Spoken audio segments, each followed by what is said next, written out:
Assalamualaikum warahmatullahi wabarakatuh.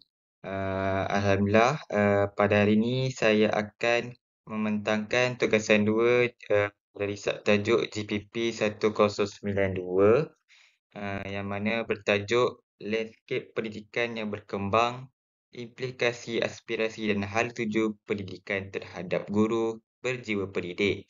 Okey, salam sejahtera. Hari ini kita akan bincangkan peranan guru berjiwa pendidik dalam landscape pendidikan yang berubah. Kita akan meneliti bagaimana aspirasi dan hala tuju pendidikan yang berubah mempengaruhi guru dan apakah yang perlu dan yang dapat lakukan untuk memastikan bagi mereka terus bersemangat dan berkesan dalam kerjaan mereka. Baiklah, kita pergi pada yang pertama iaitu fasa yang bergerak trend utama dalam aspirasi pendidikan. Okey, poin yang pertama ialah fokus, di mana seorang guru itu perlu memahami peralihan utama dalam aspirasi dan prioriti pendidikan.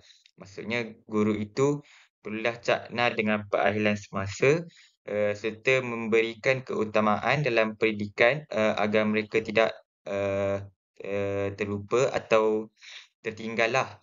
Yang kedua ialah data point, di mana penekanan yang semakin kuat terhadap pendidikan STEM dan integrasi teknologi. Poin ini dia menerangkan bahawasanya pada zaman sekarang guru itu haruslah kuat dalam bidang STEM. Hal ini kerana pada masa kini negara kita kekurangan guru-guru serta anak murid yang menguasai dalam bidang STEM. Oleh itu, kita sebagai guru haruslah menguasai bidang ini supaya negara kita dapat memajukan serta meluaskan lagi bidang STEM ni. Sebagai contoh, kebangkitan pembelajaran peribadi dan model pendidikan berasaskan kompetensi. Maksudnya, kita perlulah membangunkan satu pelajaran yang mempunyai asas kompetensi di mana murid-murid boleh bersaing yang mana dapat meningkatkan semangat belajar. Contoh kedua ialah tumpuan yang semakin meningkat pada pembelajaran sosio-emosi SEL dan pembangunan holistik pelajar. Baiklah, seterusnya kita pergi kepada impak pada motivasi iaitu cabaran yang dihadapi oleh guru yang bersemangat. Okey, kita nampak di sini ada 3 cabaran yang dihadapi oleh guru. Cabaran pertama ialah beban birokrasi dan tekanan ujian standard yang menghalang kreativiti. Okey, seperti yang kita tahu, guru pada zaman sekarang mempunyai banyak beban birokrasi serta tekanan ujian standard. Hal ini kerana standard ujian pada zaman sekarang semakin meningkat kerana murid juga semakin kreatif. Maka dengan itu, kita sebagai guru harus lebih kreatif daripada murid-murid tersebut. Seterusnya cabaran kedua ialah kesukaran untuk menyesuaikan diri dengan perubahan teknologi yang pesat dan pedagogi digital. Baiklah, seperti kita tahu zaman sekarang ni semakin maju, semakin banyak teknologi-teknologi seperti AI, ChatGPT dan sebagainya, yang mana se sedikit sebanyak menyukarkan guru-guru untuk memahami serta beradaptasi dengan teknologi sekarang. Oleh itu, guru-guru ini pada zaman sekarang haruslah lebih cakna serta belajar lebih banyak tentang teknologi agar mereka tidak tertinggal dan haruslah lebih baik menguasai teknologi ini daripada anak-anak murid mereka. Baiklah, cabaran yang ketiga ialah konflik antara nilai tradisional dan falsafah pendidikan progresif di mana guru-guru zaman sekarang mempunyai banyak uh, masalah nilai tradisional di mana mereka kurang common sense dan selain itu juga mereka juga kurang akan falsafah pendidikan progresif di mana mereka kurang memahami apakah itu erti pendidikan serta apakah yang mereka perlukan bagi meningkatkan pendidikan ini ke arah yang lebih baik. Baiklah, seterusnya ialah menyalakan semula api, strategi untuk menjaga semangat. Okey, uh, selain cabaran, kita juga memerlukan strategi bagi menambah baik semula pendidikan kita. Baiklah, strategi pertama ialah pembangunan profesional dan pembelajaran sepanjang hayat yang fokus pada pedagogi inovatif dan SEL. Baiklah, ini di mana kita sebagai guru haruslah membangunkan sifat profesional dan juga pembelajaran sepanjang hayat yang di mana ianya fokus terhadap pedagogi inovatif di mana suatu pedagogi itu haruslah mempunyai kelainan eh, serta lain daripada yang lain. Hal ini dapat menarik minat pelajar supaya mereka dapat belajar dengan lebih baiklah. Baiklah, strategi kedua ialah membina komuniti pembelajaran profesional PSC yang kuat untuk sokongan dan kolaborasi. Okey, guru juga dia perlu membina atau membangkitkan suatu komuniti yang mana pakar dalam suatu pelajaran eee terlebih-lebih dalam mata pelajaran tertentulah. Hal ini supaya mereka dapat sokongan yang kuat serta mereka juga boleh mendapat kolaborasi atau pertolongan daripada komuniti-komuniti yang lainlah. Strategi yang ketiga ialah membina autonomi guru dan pendekatan yang seimbang terhadap penilaian. Baik, ini di mana guru itu haruslah mempunyai pendekatan yang seimbang terhadap penilaian dan tidak bersikap eee, tidak adil lah. Mereka juga perlulah berfikir secara meluaskan horizon pemikiran mereka agar tidak berlaku berat sebelahlah di situ. Baiklah, seterusnya ialah membingkai semula aspirasi, menyelaraskan nilai peribadi dengan matlamat pendidikan. Okey, ini di mana guru itu haruslah mengenal pasti nilai peribadi teras sebagai pendidik dan menyesuaikan amalan pengajaran dengan sewajarnya. Baiklah, poin ini dia ingin menerangkan bahawasanya seorang guru itu haruslah dia perlulah mengenal pasti peribadi teras sebagai pendidik, di mana mereka harus mempelajari apakah teras pendidik yang sebenar, apakah yang diperlukan oleh seorang pendidik itu, seorang yang dihormati ke, seorang yang rajin ke. Mereka perlu menguasai peribadi teras itu. Selain itu mereka juga perlu menyesuaikan amalan pengajaran dengan sewajarnya, di mana guru itu mereka haruslah menyesuaikan apa yang mereka belajar kepada apa yang mereka ingin ajarkan kepada anak mereka. Mereka tidak boleh sewenang-wenangnya belajar secara tidak terlalu mereka haruslah belajar dengan lebih baiklah supaya apa yang mereka ajarkan itu agar menjadi lebih efektif. Yang seterusnya ialah menjadi peserta aktif dalam pembangunan kurikulum dan perbincangan dasar pendidikan. Ini di mana guru itu harus aktif dalam pembangunan kurikulum di mana mereka harus memasuki segala perkara yang berkaitan dengan kurikulum dan juga menjadi sukarela dalam pelbagai aktiviti yang di luar bilik darjah. Hal ini supaya mereka dapat meningkatkan bukan sahaja ilmu pengetahuan mereka, justru mereka juga dapat membantu menunjuk ajar kepada anak-anak murid mereka bahawasanya di luar bilik darjah ada juga perkara yang boleh dilakukan serta kebaikan yang boleh dilakukan untuk menjadikan dunia ini lebih baik. Dan selain itu perbincangan dasar pendidikan di mana guru perlulah membincangkan dasar pendidikan ini. Baiklah, poin yang ketiga ialah membela kaedah pengajaran inovatif dan berkongsi amalan terbaik dengan rakan sekerja. Poin ini ingin menerangkan bahawasanya guru itu perlulah memberikan sesuatu pengajaran yang di luar kelainan, yang lebih inovatif, yang tidak biasa digunakan oleh guru-guru lain. Okey, dengan menggunakan kaedah pengajaran yang inovatif, justru kita dapat meluaskan lagi kaedah-kaedah pembelajaran yang mana lebih dapat memudahkan, bukan sahaja guru malah murid-murid dalam mempelajari apa yang mereka, perlu belajar. Dan mereka juga boleh berkongsi amalan terbaik ini dengan rakan sekerja mereka, kerana seperti yang kita tahu rakan sekerja merupakan, pengaruh yang paling baik, untuk kita meluaskan lagi serta belajar, apa yang baik daripada mereka.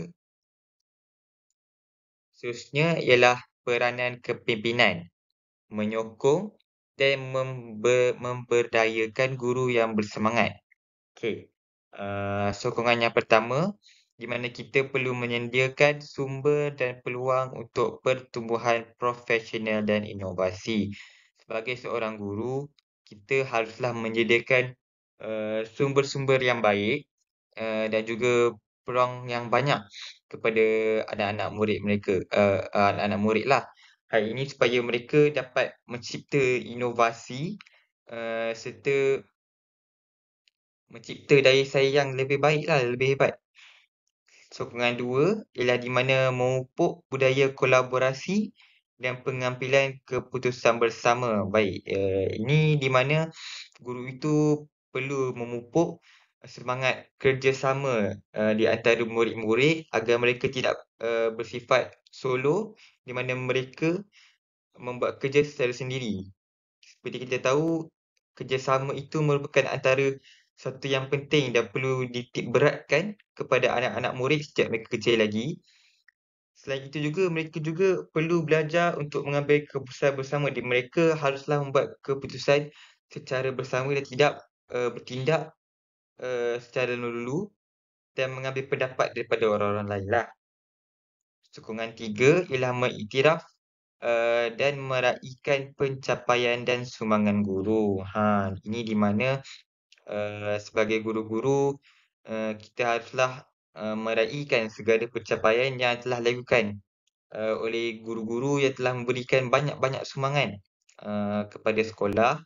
Hal ini dapat meningkatkan semangat mereka serta memberikan mereka, lebih banyak, eee, semangat-semangat positif untuk memberikan yang lebih baik di masa hadapan. Selain itu, sekiranya kita mengiktiraf apa sumbangan guru tersebut, tidak mungkin pada masa hadapan, kita juga akan menjadi seperti mereka dan mereka juga akan menyokong apa yang kita akan buat serta kita juga akan menjadi lebih baik, seperti mereka di masa hadapan. Baiklah, yang seterusnya ialah masa depan pendidikan, seruan tindakan untuk guru yang bersemangat. Baiklah, visi.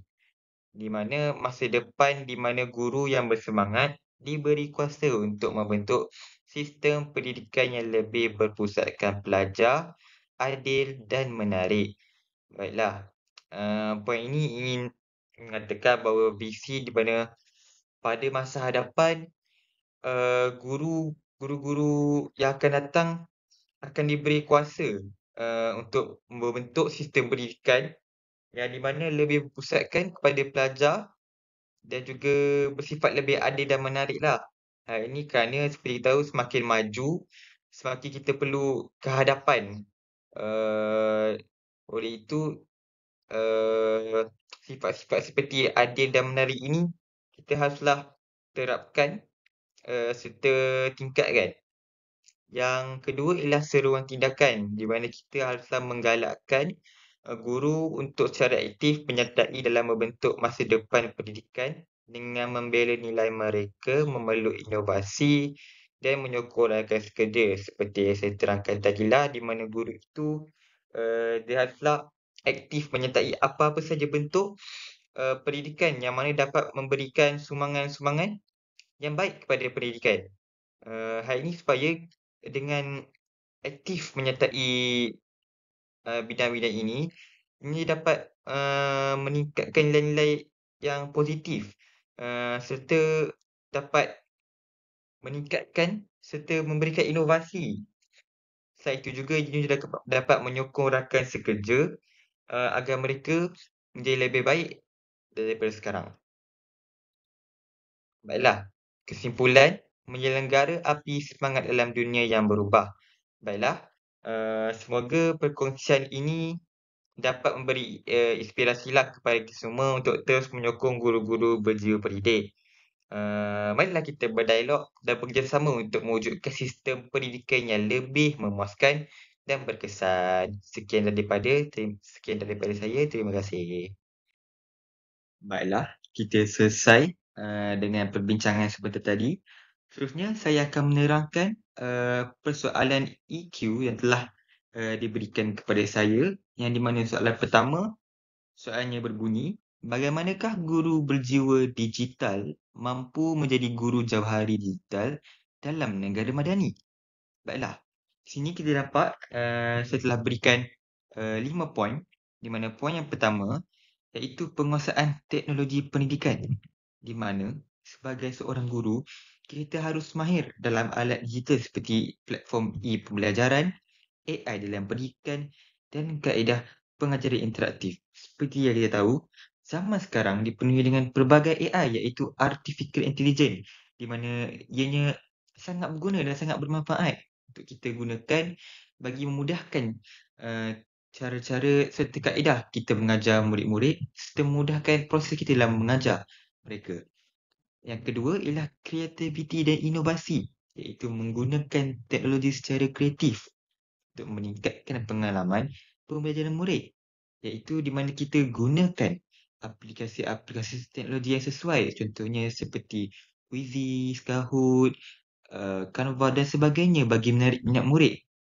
Yang ketiga ialah pembangunan profesional berterusan, di mana kita sentiasa belajar dan menyesuaikan diri dengan perkembangan teknologi pendidikan, iaitu kita sebagai guru harus tidak berhenti setakat di ijazah saja. Kita boleh sambung ke master tak pun ke PhD untuk menambah lagi ilmu pengajaran kita, agar kita dapat menambah lagi ilmu pengetahuan kita untuk mengajar lebih banyak kepada mereka yang dahagakan ilmu pengetahuan. Seterusnya ialah penerapan nilai madani, di mana kita memastikan penggunaan teknologi selari dengan etika, moral dan nilai kemanusiaan dalam pendidikan. Iaitu di mana kita harus bukan sahaja menggunakan teknologi, malah kita terapkan apakah kebaikan yang terdapat daripada menggunakan teknologi tersebut, agar ianya selari dengan etika, moral dan nilai kemanusiaan. Justru kanak-kanak tidak akan menggunakan uh, uh, guru-guru tidak akan menggunakan teknologi ini dengan secara semena-menanya lah. Yang kelima ialah kolaborasi dan jaringan digital, di mana berhubung dengan pendidik lain melalui komuniti digital untuk berkongsi idea dan strategi, di mana kita menggunakan aplikasi seperti contohnya WhatsApp dan Telegram, yang mananya memudahkan kita sebagai guru berhubung dengan pendidik lain serta guru-guru yang lain, yang mana daripada aplikasi tersebut kita dapat berkongsi idea, berkongsi pendapat serta memberikan banyak-banyak lagi input yang positif apatah lagi daripada mereka yang lebih pengalaman daripada kita lah. Baiklah, soalan IQ yang kedua ialah sejauh mana elemen-elemen fasih digital dalam diri guru menjadi pemangkin kemenjadian guru jauhari digital. Baiklah, saya telah rangkumkan 5 poin, yang mana yang pertama ialah keupayaan menguasai teknologi, iaitu di mana guru yang fasih digital, guru yang dapat memanfaatkan teknologi seperti platform pembelajaran atas talian, kecerdasan buatan AI dan analitik data untuk meningkatkan lagi pengajaran. Yang kedua pula ialah pemikiran kritis dan penyelesaian masalah, di mana seorang guru itu berkeupayaan menggunakan alat digital secara inovatif, yang mana justru membantu guru tersebut menyelesaikan cabaran pengajaran dan membimbing murid ke arah pembelajaran kendiri. Yang ketiga ialah kreativiti dalam pedagogi, di mana sebagai seorang guru kita haruslah fasih digital, mampu mencipta bahan pembelajaran interaktif seperti video, simulasi dan gamifikasi untuk meningkatkan motivasi pelajar.